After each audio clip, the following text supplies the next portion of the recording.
So taking a little bit different approach on today's video, found the solenoid valve that was melted and not working and changed it out, but I need to go back to go deeper, and what I wanted to do was kind of choose my dishwasher adventure video where you guys chime in as to how you think I should approach the repair next week. Do you think I should replace just the motor? Do you think I should replace the whole dishwasher? Or do you think I should replace the dishwasher and pump assembly? It's kind of all in one shot, and then change the solenoid back with the one that I changed it with. I guess I should say, which way do you want to see? You know, what would you like to see? Would you like to see the whole dishwasher changed? Would you like to see just the motor changed, or just the motor and pump? The reason I ask is because obviously I can take each of those approaches, different approaches, and just like to say the method I like is the method where I learn the most, you know, and also I like to see the possibility the most of, like, kind of in a way, I guess what can I get away with the most isn't exactly the right way to say that, but what can I change the easiest, and how can I change it in the future? So in the future, when I figure things out, how can I remedy the situation faster? Like this one, I did try replacing just the solenoid valve, but it seems that this solenoid valve was actually just a symptom of a bigger problem. So I need to test this further. I ran out of time today, so I thought I'd do this video. I want to choose my dishwasher adventure video to see what you guys thought. Again, how you'd like to see this approached. If I just change the motor, it may be my theory right at this point of what caused this could have been either it was a faulty motor, or that there's a clog on the impeller side and the motor tried to run with the clogged impeller and then burned up, and then the solenoid turning on without the motor running eventually burned up because the solenoid keeps trying to tell the machine to drain and it's never draining, and then it's just constantly applying power to the solenoid and eventually melted and burned out. That's kind of my theory. These machines are funny. They have all these checks in them. They have the built-in GFI, but yet the GFI won't go off for this reason. Obviously this thing's been getting hot and the solenoid melted, but it still didn't turn off. So kind of interesting. If I changed the whole dishwasher pump and assembly, that would obviously get rid of the clog as well, and I can look at it that way. And I can change the whole thing. The thing that's interesting to me to figure out is, can I replace this motor without draining the water completely? Can I just change the motor? It seems like, as I'm researching it a little bit, it seems that generally the whole motor and pump assembly is changed in one piece. But what I'd like to see is, can I change just the motor? And can I change just the motor without completely disconnecting the dishwasher and putting it on its back? Can I do it in place? These are the things that I like to figure out. It's kind of fun for me. Now, again, I'd like to hear your comments on what approach you guys think I should take. And I think I would go with whatever I get the most recommendations on, within reason. But again, I'm hoping you recommend just replacing the motor, because that's kind of the way I'd like to go, to be honest. Just because I think I'd figure out the most, and it'd be the most beneficial to everyone in the future. You know, even if you can only buy the dishwasher and the pump assembly, well, what if you can take that portion apart and just change the motor out much easier? Wouldn't that be nice in a certain sense? Obviously, there's risk involved in whatever you do, whatever approach you take. Things can go wrong. Things can be deeper. Things can have deeper causes. And just replacing parts sometimes isn't the way to go. Sometimes you want to go deeper in testing it, and that's what I intend to do with this. But again, on this one, I ran out of time. I tried changing the solenoid, thinking that I was onto it, and obviously that wasn't it. Always learning more, always adding to my understanding. I'm not a super tech, I enjoy what I do with Kung Fu maintenance, and a lot of it is just figuring things out and trying different things. I do study to understand, but I'm always learning more. There's always more, and there's always several different ways to approach a problem. But the way I like to do it is to figure out, what's the least expensive, least invasive, least, what do you call it? The least load bearing on all parties involved, I guess you'd say. It's not for the sake of being lazy, it's for the sake of being economic about it with my time, with my energy, and with everybody else's experience. And a lot of times it works out. But obviously, things don't always work out the way that you want them to. But you do always learn more, Adam. At least I hope I'm always learning more, as long as you're doing things safe. Unplug the power and do what you gotta do. There's a bad solenoid valve. It melted apart. Pull the power on this one. Show you what it should be like and what I'm changing it with. This one here. We've got 2 screws on the bottom. That driver, 6 and 1, 10 and 1 looks really good for this. And use a 10 and 1 up here or a Phillips screw to loosen these just a little bit, and then slide it over.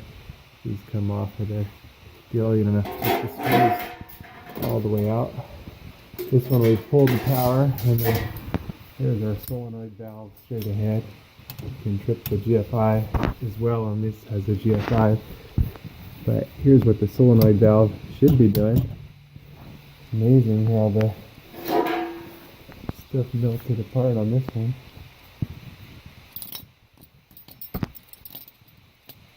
It looks like, it's actually hard to say what melted there. But you see, it should operate freely like that. So it's just got 2 Phillips screws that hold it in, and then it's got a little clip. So save the other one over there. I'm going to try to save the one here and leave everything in place so that I can, this one, just rotate that little C-clip out, and then it pulls straight off of up here, in theory. Not pulling out so easy.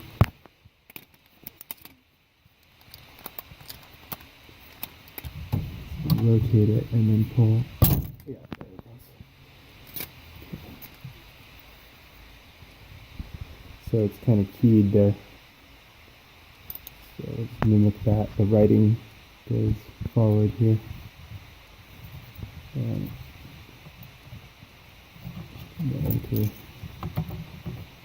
it goes through there. So then we've got a little quick disconnect here. Okay, and then 2 Phillips screws here. And the other one's full of water, but it's okay, because you don't need to drain it, it just slips right over. So if you ever had the question, do you need to drain the dishwasher to replace the solenoid valve? Do you need to flip it upside down? You notice I've got it in place, I've got everything hooked up, I've just disconnected the power. So those are 2 screws. There's our new solenoid valve. Here's the old one. I'm just going to kind of loosely put it into place. Okay, just like that. It's got 2 nubs. There's the screws. I'm mostly just loosely putting it back together so it's easier in the future to not lose parts. order a new solenoid valve, partly so I have one. So I had a bunch of 30-year-old units and didn't remodel and change that. I never had one single solenoid valve go bad on those 30-year-old units. But these new units, this is the first one that went bad. I've had a couple where the solenoid was bent. On brand new units. But not going to tighten it down all the way, as we'll be changing this out. Here's my C-clip. And I gotta find the spring. Here's the spring. Here's the spring. And as I'm editing the video, I do remember there was a couple solenoids that leaked, and failed, and then there was a couple other machines that possibly were condemned for that reason. But mostly 30-year-old machines going really good. Never had any problems with those. And this dishwasher is like 2 years old, already solenoid bad, but problem's a little bit deeper anyway. Guess I agree with the old adage, they just don't make them like they used to. Hopefully someone will change that. With the new one, it looks like it's that sleeve that it goes into that melted. Alright.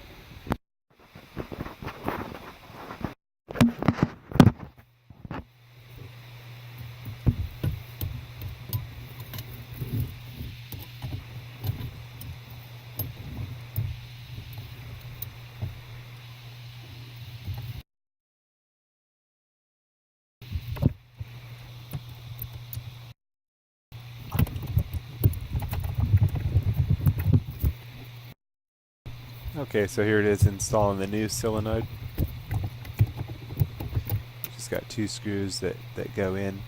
Again, I didn't have to drain the water at all, so it's kind of nice. This you just orient it the correct way, turn it the correct way, and it pushes on into place. And set the armature for the solenoid inside, and it's got a spring on the right hand side. Just loop it on and then pull it on down. Connect it to the solenoid, and then you've got the keeper clip. Clip on the keeper clip. Alright, so what do you think? Should I just replace the motor?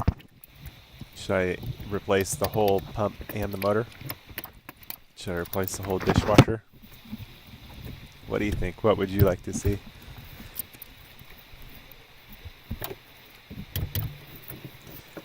This one did not fix it. It did work. It did pull in the solenoid. The solenoid's an electromagnet. There's the GFI button. You can see it as I turned the timer. It was pulling the solenoid down, but it seems there's something deeper going on. You can hear the motor buzzing, almost like it wanted to start or was trying, but nothing spun. So I did try spinning the impeller, but I did not get it. So definitely something deeper going on. Gonna take a bit more troubleshooting. Back at it next week. Try again. So I tried turning the rotor. Nothing. Tried running the machine. No luck. Turn the power off. Here's the connections, the incoming wires, the motor, the solenoid.